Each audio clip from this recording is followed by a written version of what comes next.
A mis papás se les ocurrió marcarme al trabajo y llenarme de mensajes diciendo, te odiamos, considérate desheredado, solo porque me negué a darles dinero para el supuesto secuestro de mi hermano, que resultó ser puro invento. Y ojalá eso fuera lo peor que me hubieran hecho. Desde niño, mi hermano mayor me usaba de asistente. Cada vez que tenía tarea y no quería hacerla, o sea casi siempre, me obligaba a hacerla yo. Si me atrevía a decirle que no, me destrozaba el cuarto y luego me hacía recoger todo. Y sí, debía haberles contado a mis papás, pero en ese entonces lo único que quería era llevarme bien con él, así que tragué todo en silencio. Durante años les repetía a mis papás lo feliz que era de tener a Tren como hermano, y mis mentiras eran tan convincentes que, cuando me rompió la mano por negarme a hacerle la tarea 5 días seguidos, ni siquiera me creyeron. Tren jamás haría eso, dijo mi papá antes de soltarme una cachetada por mentir. Y aunque cada parte de mí quería devolverle algo a Tren, nunca lo hice. Sabía que si él siempre salía impune, tarde o temprano ellos iban a terminar igual que él. Y así pasó. Cuando yo tenía 16 y él 19, lo agarré robándole dinero a mi mamá en plena madrugada. Pero sabía que si lo delataba me iba a ir peor, así que cerré la boca. Desde ahí, cada fin de semana lo escuchaba salir a las 2 de la mañana y cuando regresaba, el departamento olía a mota. No sabía si mis papás lo notaban o simplemente lo ignoraban. Un mes después resolví la duda. Justo cuando Tren llegó a las 6 de la mañana, mi papá lo interceptó. ¿Qué está pasando, hijo? Lleva semanas llegando oliendo a porro. Yo me quedé petrificado y, de repente, escuché un portazo, ya soy mayor de edad, puedo hacer lo que quiera. Eso fue todo lo que dijo antes de irse a dormir. Cuando despertó y se sentó a cenar, juré que mi papá le iba a reclamar o mínimo decir algo, pero nada. Solo le pasó la sal, como si viviéramos en un comercial de familia perfecta. Mis papás podían vivir con miedo de su propio hijo, pero yo no. Así que una semana después me mudé con un amigo que vivía a la vuelta. Ni siquiera preguntaron por qué. Ya sabían. Después de eso, casi no supe de ellos. Pasaron 5 años. A los 22 estaba trabajando como analista de operaciones, ganando bien, cuando sonó el teléfono. Era mi mamá, primera llamada desde que me fui. Contesté con 0 ganas y la escuché llorando, hijo, tu papá y yo te necesitamos. Tren está atorado en Colombia. Intenté mantener la compostura y pregunté qué había pasado. Mi papá tomó el teléfono, Tren dijo que tenía un trabajo en Colombia, pero en cuanto tomó un taxi del aeropuerto, su amigo le robó el pasaporte. ¿Quieren que paguemos para devolvérselo? ¿Cuánto, papá?, pregunté resignado. 12.000. Y si no pagamos hoy, mañana será el doble. Me pasé la mano por la cara. Papá, sigo pagando mis préstamos estudiantiles. Hijo, no te lo pediríamos si no estuviéramos desesperados, por favor. Me miré en el espejo, preguntándome en qué momento mi vida se convirtió en esto. Ni sé por qué acepté ayudar. Supongo que pensé que así ya no tendría que saber de ellos jamás, y esa sola idea me animaba. Pero Tren se encargó de arruinarlo. Una noche, mientras dormía, mi mamá volvió a marcar. Ignoré la llamada y enseguida llegaron mensajes pidiendo otros $6.000 para Tren. Resulta que, después de lo del pasaporte, mis papás jamás lo obligaron a regresar. Tren, terco como siempre, volvió a confiar en los mismos que lo habían estafado, convencido de que ahora sí era parte del grupo. Pero lo secuestraron y otra vez exigieron dinero. Le dije a mi mamá que no. Aunque hubiera querido ayudar, ya no podía. Estaba en ceros, incluso había vendido mi coche para pagar deudas.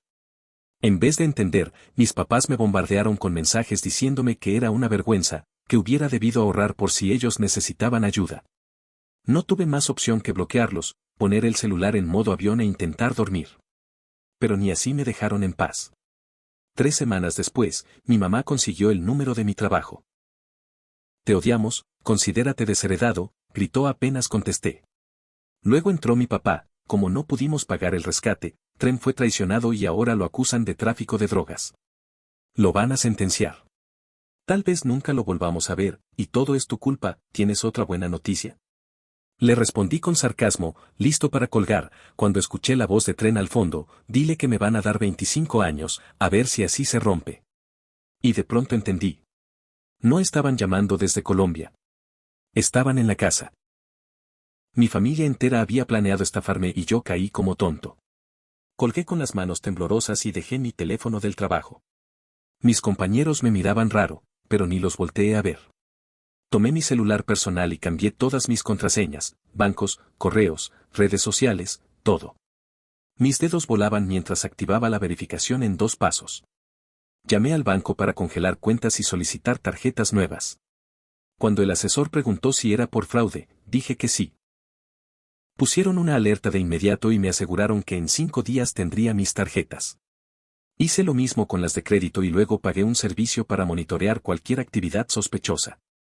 Esa noche, al volver al departamento, noté algo fuera de lugar. El tapete movido y la chapa con rayones nuevos. El corazón se me fue a la garganta. Abrí la puerta con cuidado y revisé todo con el celular listo para llamar al 911. Nada faltaba, pero era evidente que alguien había estado ahí. La correspondencia revuelta, los cajones mal cerrados. Fui directo a la administración. Las cámaras mostraban a alguien con sudadera intentando abrir mi puerta con varias llaves a las 2 de la tarde, hasta que se rindió y se fue. El video era borroso, pero yo sabía perfectamente quién era. El administrador me recomendó denunciar y se ofreció a cambiar la chapa gratis. Esa noche me fui a un hotel. No podía dormir ahí con tanta ansiedad. Al día siguiente regresé con un cerrajero y le pedí que instalara una chapa de seguridad y una cadena. También encargué cámaras y pagué envío express. Cuando llegaron, pasé el sábado instalándolas, una hacia el pasillo, otra apuntando directo a la puerta y una más dentro del departamento. Descargué la app, activé alertas de movimiento y dejé todo listo. Esa noche me llamó mi casero, solo quería avisarte, me dijo. Hoy vinieron tus papás diciendo que necesitaban checar que estuvieras bien, que te notaban raro y estaban preocupados. Les dije que sin tu autorización no podían pasar. Le agradecí y le pedí que llamara a la policía si regresaban. Él me aseguró que sí, que la verdad. Se pusieron tan insistentes que terminaron incomodándolo. Al colgar, abrí las grabaciones de las cámaras.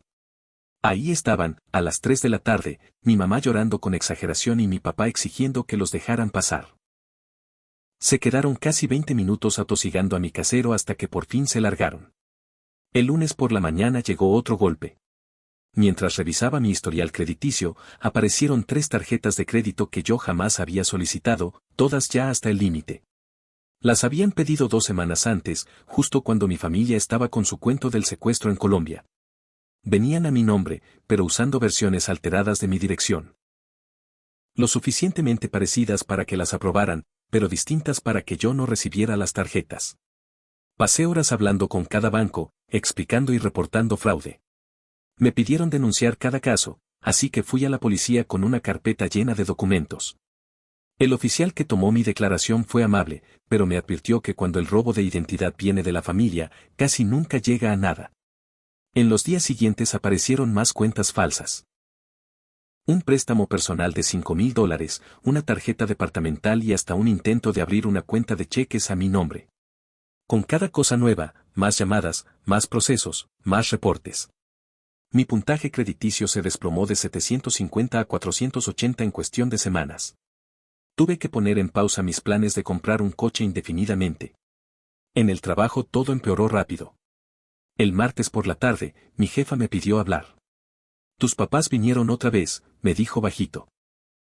Hicieron un escándalo en el lobby diciendo que los habías abandonado cuando más te necesitaban. Seguridad tuvo que sacarlos. Me mostró el video, mi mamá llorando como si fuera tragedia griega, diciendo que los había dejado sufrir, y mi papá echando bronca sobre los hijos desagradecidos. Los clientes miraban incómodos. Mi jefa me sugirió trabajar desde casa un tiempo hasta que se calmara todo. Se lo agradecí y ese mismo día agarré mis cosas. Pensé que el home office me daría paz, pero solo aumentó mi paranoia. Cada ruido en el pasillo me hacía revisar las cámaras. No quitaba la cadena ni estando dentro y pedía todo por delivery para no salir. Mi mundo encogió, todo por culpa de mi familia tóxica. Con una semana ya de trabajo remoto, me llamó mi amiga Catherine, la de la prepa. Me encontré a tu hermano en la gasolinera, me contó. Estaba preguntando sin parar por ti, dónde vives, dónde trabajas, si tienes pareja. Le dije que no sabía nada, pero quería avisarte. Le agradecí y decidí alertar a los demás. Era evidente que Tren buscaba información para ver de dónde sacarme algo otra vez. Publiqué en redes advirtiendo a todos que no compartieran ningún dato mío con mi familia. Las respuestas me hicieron abrir los ojos. Varias personas me escribieron diciendo que Tren ya los había contactado con dramas inventados de emergencias familiares para que le dieran mi ubicación. A algunos hasta les ofreció dinero por mi dirección. Por suerte, nadie cayó, pero quedó clarísimo su nivel de desesperación. Tiempo después supe la verdad gracias a un amigo en común. Tren nunca salió del país. Todo ese tiempo estuvo viviendo con mis papás, vendiendo sustancias, y lo poco que ganaba lo perdía apostando en línea. Mis papás lo sabían perfectamente, pero lo seguían encubriendo. Incluso pidieron préstamos que no podían pagar para cubrirle sus deudas. Nathan, un amigo que trabaja en un banco, me contó que había visto las solicitudes de mis papás. Están hasta el cuello, me dijo mientras tomábamos café. Tienen varios préstamos personales, tarjetas saturadas, incluso sacaron una segunda hipoteca del DEPA. Te pusieron como referencia y dijeron que tú los ayudarías con los pagos. Contacté de inmediato a cada prestamista aclarando que jamás autoricé nada. Algunos lo entendieron, otros no tanto. Tuve que demostrar con pruebas que llevaba años sin contacto con ellos. Fue agotador, pero necesario para evitar futuros problemas. 2 semanas después comprobé lo útiles que eran mis cámaras. Revisando las grabaciones nocturnas, vi movimiento a las 3 de la mañana. Era Tren rondando mi pasillo, revisando la puerta y las ventanas, incluso asomándose por la mirilla. Se quedó casi 1 hora merodeando, y el video era tan claro que no había margen de duda. Fui a la policía con la grabación y levanté otro reporte.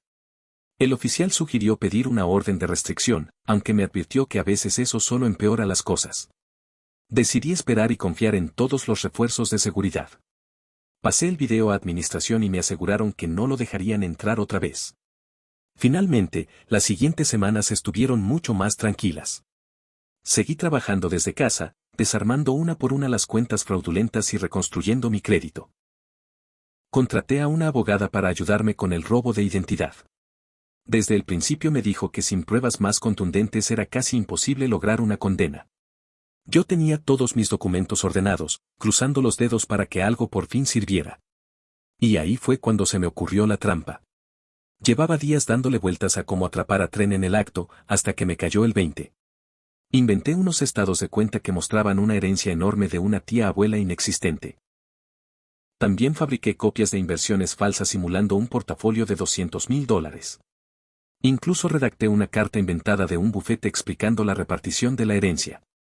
Puse todo en una carpeta bien visible sobre la barra de la cocina, justo donde se veía desde la ventana. Luego fingí salir de viaje ese fin de semana, arrastrando una maleta hasta el coche y alejándome como si nada. En realidad solo di la vuelta a la manzana y me fui al departamento de Catherine, desde donde podía revisar las cámaras en el celular. No tuvo que pasar mucho. Esa misma noche, como a las 11, vi a Tren llegar a mi puerta. No sé cómo, pero consiguió una copia de mi nueva llave, seguro porque mis papás robaron la de repuesto cuando vinieron tantas veces. Entró como si nada, directo a la cocina, al lugar donde había visto los papeles desde afuera. Grabé todo con mi teléfono mientras él tomaba fotos de cada documento falso. Se pasó unos 20 minutos revisando el departamento buscando escondites, a ver si encontraba algo de valor. Dio con mi caja de joyas, pero yo ya la había llenado de bisutería baratísima justo para esto. Se llevó algunas piezas y salió asegurándose de cerrar la puerta. Esperé a que se fuera para regresar. No faltaba nada importante, porque semanas antes ya había guardado todo lo valioso en una caja de seguridad. Respaldé cada grabación en varios lugares y también guardé copia en mi celular. Ahora sí lo tenía. 3 días después, mis papás me llamaron desde un número desconocido. Estuve a punto de no contestar, pero ganó la curiosidad. Mi mamá estaba llorando otra vez, diciendo que Tren había tenido un accidente horrible y necesitaba cirugía de emergencia. El hospital exigía $50,000 por adelantado y, según mis papás, habían visto unos documentos donde supuestamente constaba que yo tenía una herencia. Me hice el desentendido y empecé a pedirles detalles del hospital y del accidente. Me soltaron toda una historia inventada, que lo habían atropellado, que estaba gravísimo, cuarto de hospital, número de habitación, todo falso. Les dije que antes de mover un solo centavo quería verificar directamente con el hospital. Me dieron un número para llamar, pero obviamente sospeché que era Tren usando algún truco para falsear la voz. En lugar de caer, llamé a la policía. Les conté todo y les enseñé las pruebas del allanamiento. Se interesaron de inmediato. Cuando mencioné el fraude, acordamos que yo seguiría el teatro mientras ellos preparaban todo para atrapar a Tren cuando fuera por el dinero. Volví a contactar a mis papás y les dije que sí, que haría la transferencia, pero únicamente en persona, por seguridad. Propuse vernos en un banco del centro para hacerlo todo ahí.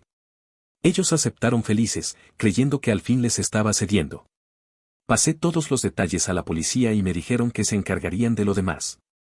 El día de la cita llegué temprano. Ya había agentes vestidos de civil dentro y fuera del lugar. Me senté en la sala de espera tratando de parecer tranquilo aunque el corazón me latía como loco. Mis papás llegaron primero, nerviosos y desesperados. Tren apareció minutos después, pretendiendo no saber nada. Lo saludé con frialdad y sugerí que nos sentáramos a hablar de la transferencia. Saqué el celular, supuestamente para empezar el proceso, y le pregunté a Tren directamente sobre su accidente. Él armó todo un espectáculo dramático, con gestos y quejidos falsos. Yo solo asentía mientras tecleaba como si estuviera ingresando información. Luego lo miré a los ojos y solté una sola pregunta. ¿Cómo le hiciste para tomarle fotos a los papeles de la herencia desde tu cama de hospital? Se quedó pálido al instante. Mis papás no entendían nada. Saqué unas impresiones de las capturas de las cámaras donde se veía a Tren en mi departamento. La policía tiene todo el video, dije lo más calmado que pude. Y están aquí mismo. Tren intentó levantarse para huir, pero los oficiales ya iban directo hacia él. Lo arrestaron ahí mismo por allanamiento, robo de identidad e intento de fraude. Mis papás gritaban y lloraban, llamándome traidor y diciendo que la familia es para cuidarse entre sí. Yo los miré serio mientras se lo llevaban. Mi papá todavía gritaba que yo había destruido todo. El resto se resolvió rápido. Al revisar el celular de Tren, la policía descubrió evidencia de múltiples fraudes de identidad, no solo contra mí, sino también contra mis propios papás. Les había estado robando dinero durante años, vaciando cuentas de retiro y pidiendo préstamos a su nombre.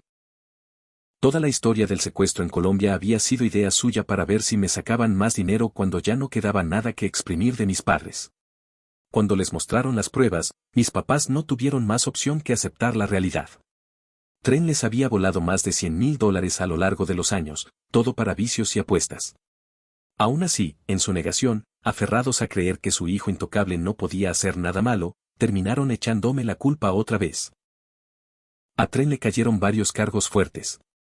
La evidencia era aplastante y su propio abogado le recomendó declararse culpable. Le dieron 5 años de prisión y rehabilitación obligatoria.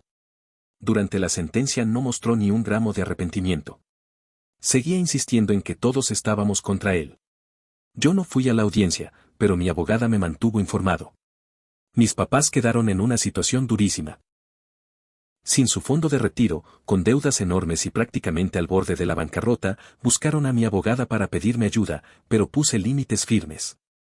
Les di información de servicios de asesoría financiera y programas para adultos mayores, pero jamás les ofrecí dinero ni alojamiento. Me tomó meses limpiar mi crédito y resolver el desastre de las cuentas fraudulentas. Mi abogada me ayudó a demandar por daños, aunque realmente no había mucho que recuperar con lo mal que estaba mi familia. Lo importante era tener todo documentado para protegerme de cualquier intento de abuso futuro. Al final me mudé a otro departamento en una zona distinta y mucho más segura, sin dejar rastro de mi dirección. También cambié de empleo y conseguí un puesto mejor en una empresa que entendía mi necesidad de privacidad. Mi salario subió a $65,000 al año y, sin mi familia drenando mi dinero, por fin pude empezar a ahorrar. Catherine y Nathan se convirtieron en mis pilares, junto con otros amigos que me apoyaron en todo ese proceso. Juntos formamos una familia elegida, celebrando festividades y acompañándonos cuando las cosas se ponían pesadas. Por primera vez tuve ese ambiente de cariño y respaldo que siempre me faltó de niño. Un año después recibí una carta de Tren desde la cárcel. Ni la abrí. Se la entregué a mi abogada para que la archivara con el resto de los documentos. Mis papás intentaron contactarme por todos los medios posibles, pero ya había aprendido a marcar límites. Dejé sus mensajes en visto y bloqueé sus llamadas.